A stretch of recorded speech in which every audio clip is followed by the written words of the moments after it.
बरसात की वह रात पूरे गांव को हमेशा याद रही। बिहार के एक छोटे से गांव कालीपुर के बाहर एक पुरानी हवेली थी। लोग उसे रोती हवेली कहते थे कि हर अमावस्या की रात वहां से किसी औरत के रोने की आवाज आती थी।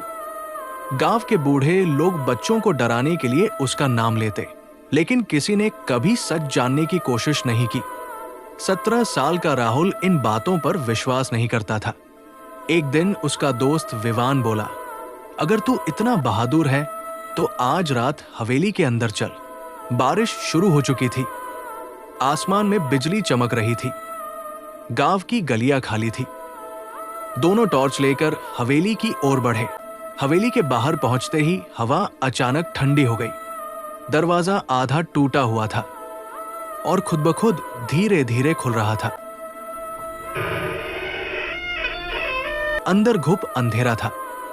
दीवारों पर फफूंद लगी थी, हर जगह धूल और मकड़ी के जाले। अचानक ऊपर से किसी चीज के घसीटने की आवाज आई। विवान डर गया। चल वापस चलते हैं, लेकिन राहुल हंस पड़ा, कोई जानवर होगा। तभी उनकी टॉर्च अपने आप बंद हो गई। पूरा कमरा अंधेरे में डूब गया और उसी पल ऊपर से किसी औरत की धीमी हंसी सुनाई दी। दोनों के शरीर कांप उठे। राहुल ने जल्दी से टॉर्च चालू की। सीढ़ियों के ऊपर एक सफेद साड़ी वाली औरत खड़ी थी। उसके बाल चेहरे पर लटक रहे थे, पैर उल्टे थे और उसकी आंखें पूरी काली। विवान चीख पड़ा। औरत अचानक गायब हो गई। दोनों भागकर नीचे जाने लगे, लेकिन दरवाजा बंद हो चुका था। अब हवेली के अंदर सिर्फ उनकी सांसों की आवाज थी। फिर दीवार पर खून से लिखा दिखा, अब तुम भी यही रहोगे। विवान रोने लगा, हमें यहां नहीं आना चाहिए था। तभी ऊपर से किसी बच्चे के रोने की आवाज आई। राहुल ने कांपते हुए पूछा, कौन है? कोई जवाब नहीं। फिर अचानक पीछे से एक ठंडी आवाज आई, मेरे बच्चे को देखा है? दोनों धीरे धीरे पीछे मुड़े। वही औरत उनके बिल्कुल पीछे खड़ी थी। इस बार उसका चेहरा साफ दिख रहा था। उसकी आंखों से खून बह रहा था। मुंह अस्वाभाविक रूप से बड़ा खुला हुआ था और उसकी गोद में एक सड़ा हुआ बच्चा था। विवान डर के मारे बेहोश हो गया। राहुल भागने लगा, लेकिन हवेली का हर दरवाजा उसे वापस उसी कमरे में ले आता।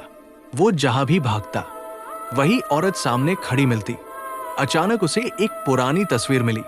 उसमें वही औरत थी, अपने छोटे बच्चे के साथ। तस्वीर के पीछे लिखा था, सावित्री और उसका बेटा 1998। नीचे किसी ने लाल स्याही में लिखा था, गांव वालों ने इन्हें जिंदा जला दिया। राहुल के हाथ कांपने लगे।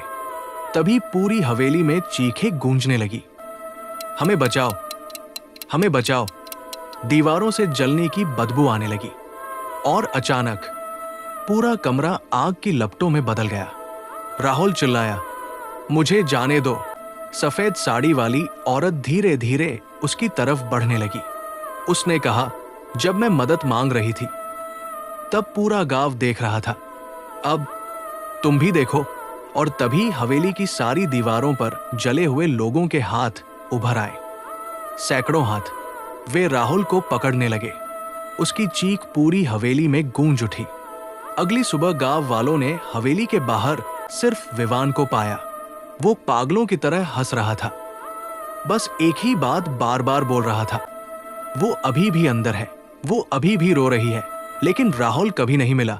आज भी कहते हैं, अमावस्या की रात उस हवेली से 2 आवाजें आती हैं, एक औरत के रोने की और एक लड़के की चीखने की।